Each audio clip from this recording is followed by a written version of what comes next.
Last time on Between Two Cars. Because I'm fumbling with the bag. It's like, it thinks I stole something. You'll now receive fun daily facts about cats. Because it's not fun unless, because Ed stopped responding.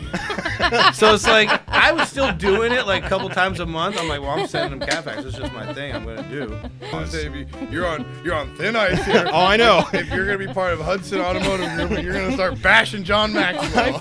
You know what I mean? I just want to look into the camera and disclaim I disagree with everything. I about. disagree. We disagree. This is unpopular. Unpopular.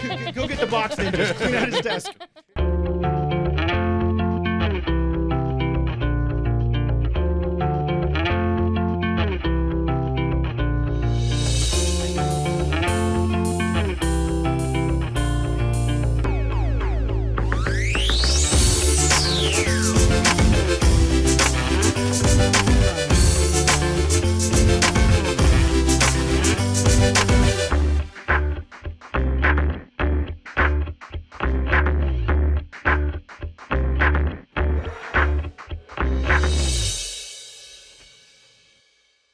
So I started in August of 2009 as the finance manager of Hudson, right next door, Hudson Nissan North Charleston. Okay. August of 2009. And Can I ask what you did before that? I was a finance manager in Columbia, and I was a finance manager in Greenville, and then I moved out of Florida in 2008 when Oh, yeah. Florida was not good in 2008. I don't think anybody was. No, and looking Florida was at it. especially bad. Especially bad.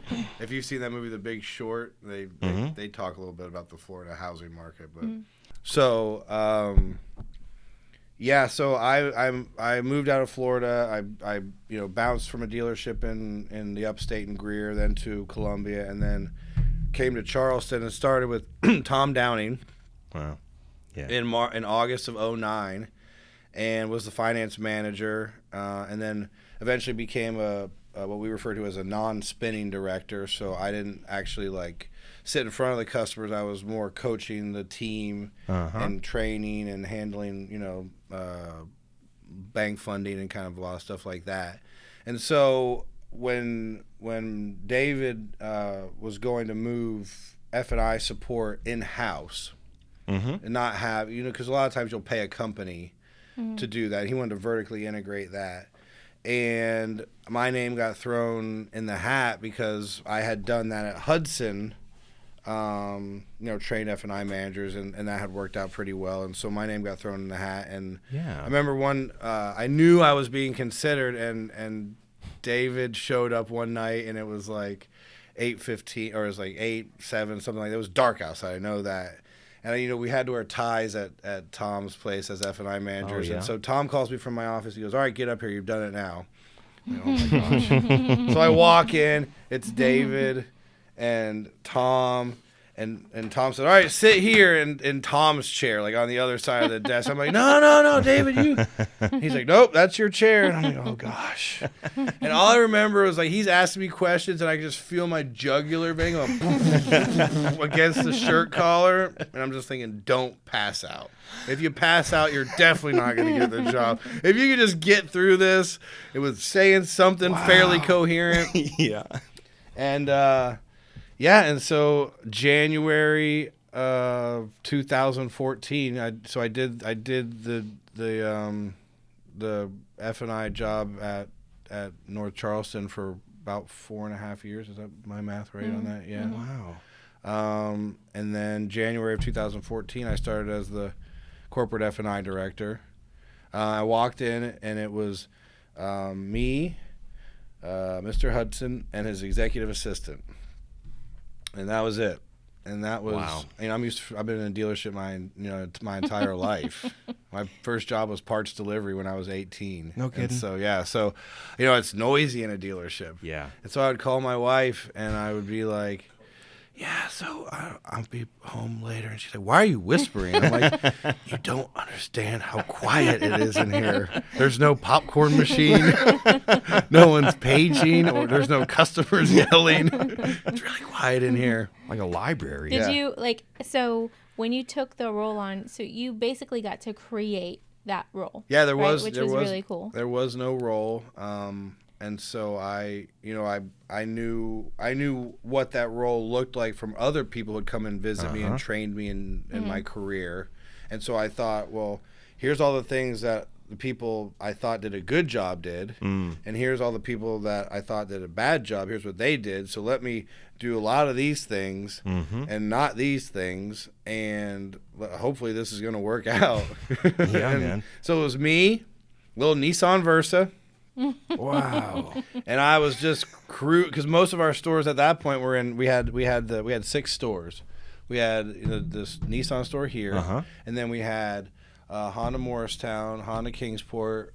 We didn't have Johnson City Toyota yet. It was Toyota Bristol. We were in the process of selling that to get so we could have Johnson City Toyota, and we had Gastonia Nissan, and then we had the one in Madisonville. Wow. Hudson Chrysler Toyota, and so.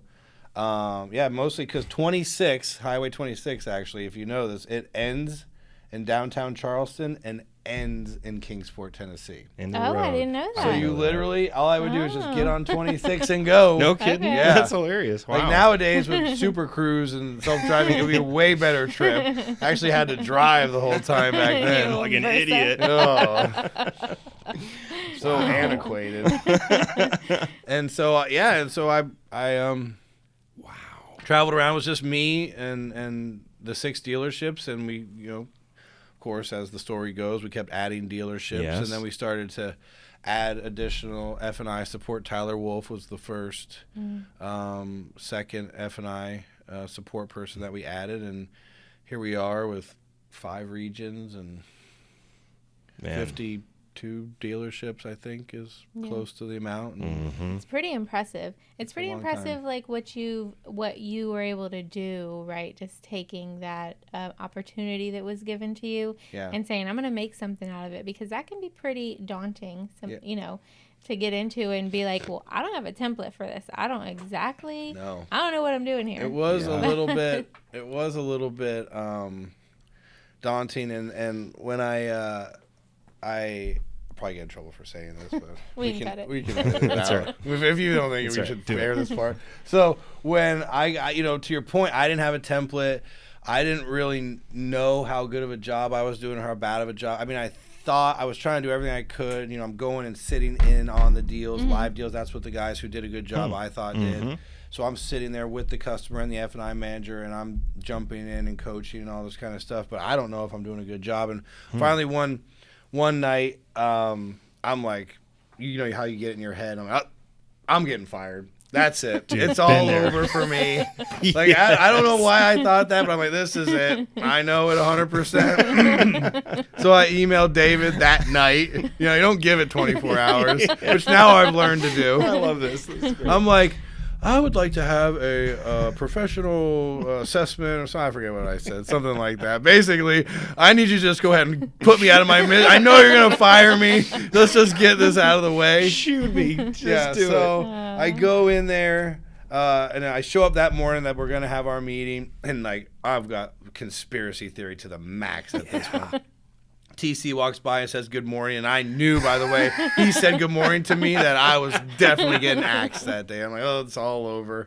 And so David calls me into his office. He goes, all right, what's this all about? And I said, well, David, I had my whole spiel planned. I'm like, I don't wear my heart on my sleeve, and I would just, like some, professional feedback, and I think it'd be, important and constructive for me, and this and that. He starts laughing, and I'm like, oh, great. He's laughing at me. He's going to fire me. Pointing with his food. I told you once, if anything changes, I'll tell you again. He goes, you're doing great. Get out of here. I said, oh, okay. I guess I'm doing good. Oh, my goodness. And I left. Dude, that's so it makes you so relatable, though. Like, we all hit that point where we're like, that's it. I'm just going to go pull the pin on this grenade to get this over with. I just want to end the suffering. Like, I know you're going to get rid of me. Okay, it's why it's so important that we talk about giving the people around you feedback so often, right? And so hopefully you took that to heart now with your team. You don't know how many times I've leaned back on that over the last 11 years where I'm like, well, this is it. I know I'm done for whatever reason I've created in my head.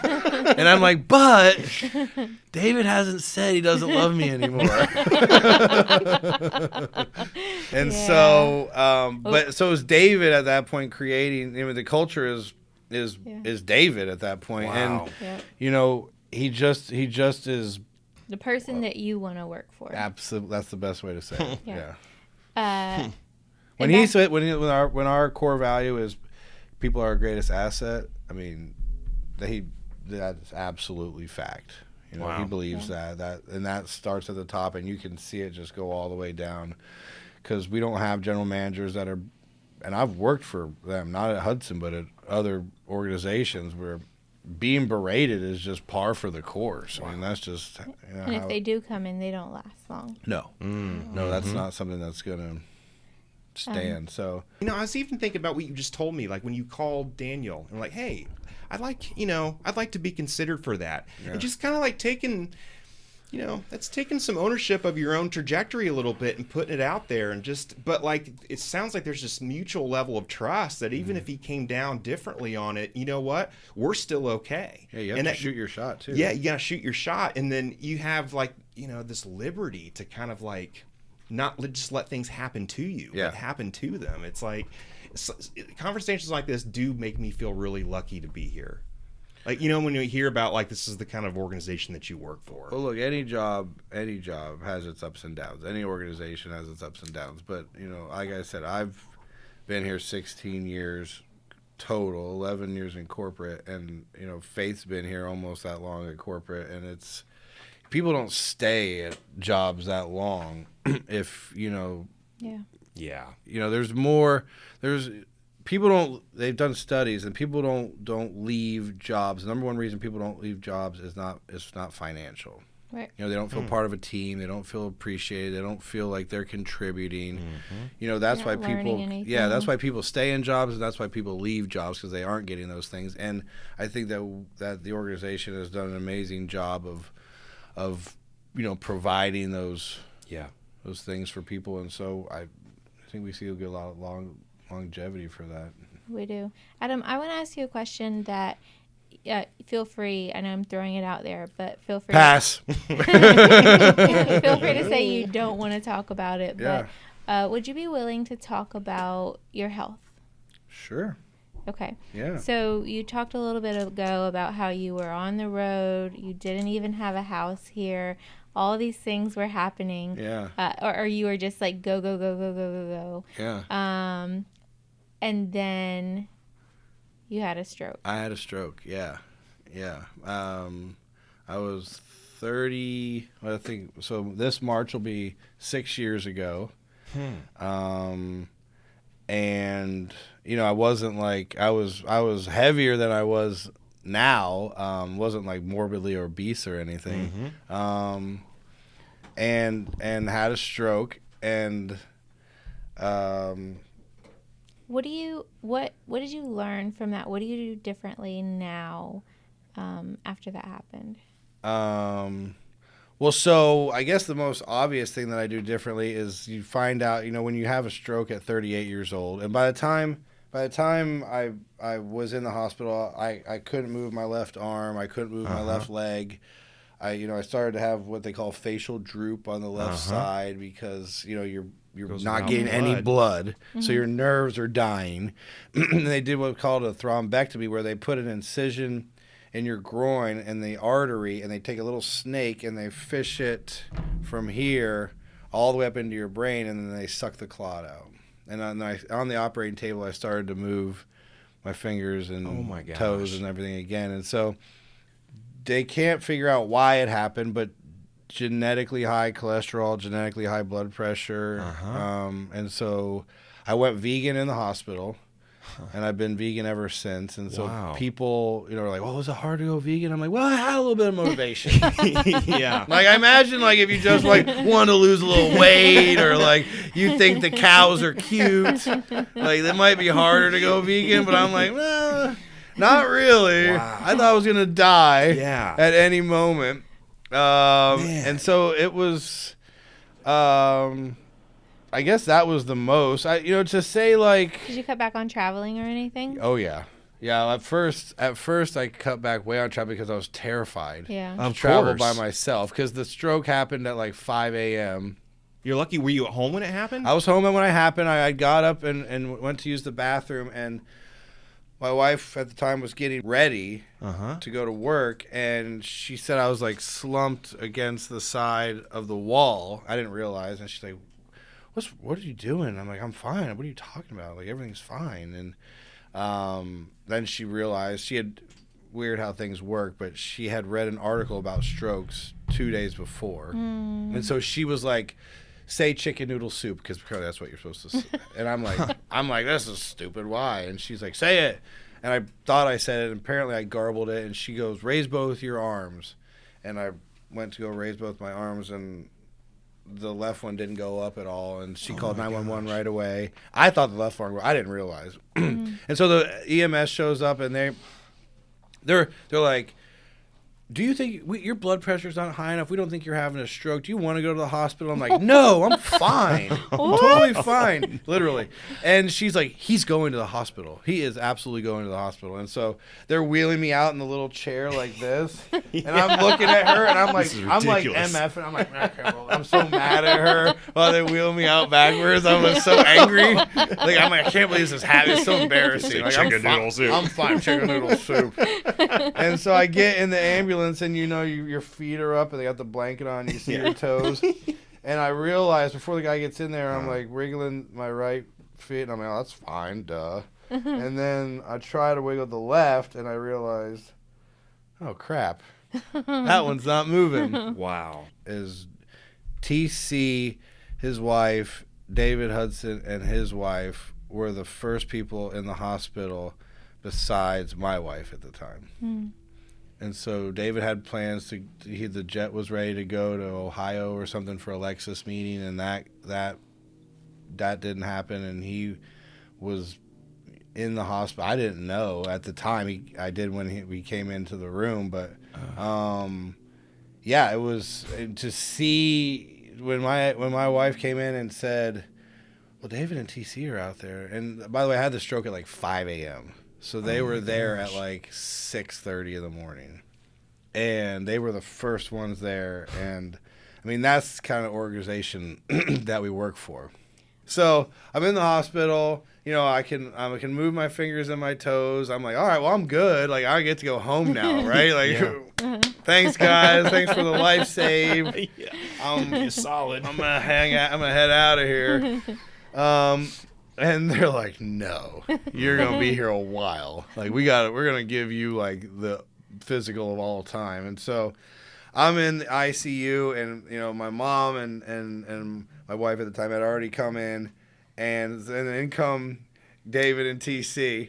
And so at this point, she had already told me that David was here. So I'm a prankster, right? I'm like, well, this isn't going to change. And so he walks in, and I said, look what you've done. Don't you think you're working us a little hard? he wasn't in the mood for jokes at the time, apparently. He didn't laugh. He goes, don't start with that. Don't start, Adam. Don't say that. Oh, dude, that's so funny. Don't say that. I'm like, look, I'm fine. I can move everything. Oh, man. And so I thought I was going to get to go home, but yeah. No, I was in there for a while. And so that was when that's when they started to tell you, okay, you have genetically high cholesterol, you have genetically high blood pressure. These can cause strokes. You probably have sleep apnea, which, you don't know until you take the test. I never had a test before the stroke. Strokes can cause sleep apnea, but so, control what you can control. So I'm vegan, and yeah, man. Take care of yourself. And listen, the time has never been better to be vegan. Like, the technology, has from 6 years ago has we've really come a long way. Well, you are great press for vegans in general. Like, I never knew you were a vegan until you just said it today. Well, let me tell you, there's a spectrum of vegans. because look, I think animals are nice and all. Like, I have pets, but I don't care about eating them. That's why I'm not vegan, because of that. So if I'm out somewhere and I want it especially if I'm traveling. Like if I'm out of the country or in some amazing place and they're famous for this and it's not vegan, then I'm like, well, I've been vegan for like 95% of the time. I'm going to go ahead and eat this. It's okay. Like I'm not gonna stroke out because of this enchilada. That's right. I cheated one day. That's right. So serves you right. But no, but I know the question you're asking, and I wish I had like a better, like, I had like an epiphany. Well, I mean, like, but you did, right? You did because you made a huge lifestyle change. Sure. Which is because, right, you're like, well, I'm not ready to die. Yeah, no. And I wasn't ready to die. I have a family and I have a kid. I have a kid. Right? Yeah. And that's not fair to put them in that position just because I want to eat a steak every night or which was my favorite food. Yeah. I will say this. But now it's cauliflower steak. Yeah, it's cauliflower. So delicious. I will say this: when I did get out of the hospital, you do have that sort of like a I don't want to call it like a rebirth to be dramatic or something, but you feel like the slate is wiped clean, right? Like okay, like I'm restarting, like. I have a fresh start right now. Yeah. Like, what am I gonna do with the fresh start? And so I did have that feeling where it was like it was kind of a euphoric kind of. I mean, still scared, you know, because you don't really realize how scared you are until you're not scared anymore, and you look back on it. Well said. And you're like, oh, I was torqued. I was scared. Yeah. Which I guess is a little bit of my personality anyways, is like, well, here's what we have to do. Let's do it. All in. I'm all in. Let's go ahead and do this thing. And then when you do it and you look back, you're like, man, that was kind of crazy. But you're not thinking about how crazy it is while you're doing it, right? Makes sense. And so it was kind of like that. You know, I got out and was euphoric a little bit about, man, that's amazing. I don't think I really grasped how big of a deal it was, even because I thought I was gonna get to go home like right away. Yeah, you know, like hey, all right, we're all good. Yeah, we checked you out. You saved me. Like I didn't die. I can move my fingers and toes. Let's go ahead. You got the clot. That's right. Can head on out of here, right? Yeah. And no, not so and much. so, but yeah, probably to face point. You know, you never know. Well, is working hard or hardly working, because I don't make a big deal out of things. Cool. You know, I'm just like, hey, this is what it is. We got to handle it. This is what we got to do. Let's address it. And you handled this with the same clear-headed, okay, my kid is worth more than the steak that I like. Let's do this. But it also means that you're still a normal person, where if you're in Belize wherever, it's like, I'm having the street food. Yeah, I'm not going to miss out on that. I dig the clear-headed. Well, it's a life of balance, right? I mean, you always say Buddha said that, and so not Buddhist or anything, but he said some good stuff. I think probably. Yeah, you know, he smart said guy. That. Yeah. Smart. Lots of people look up to him. Had a handle on things, I guess. Seems like he said some good stuff, and so.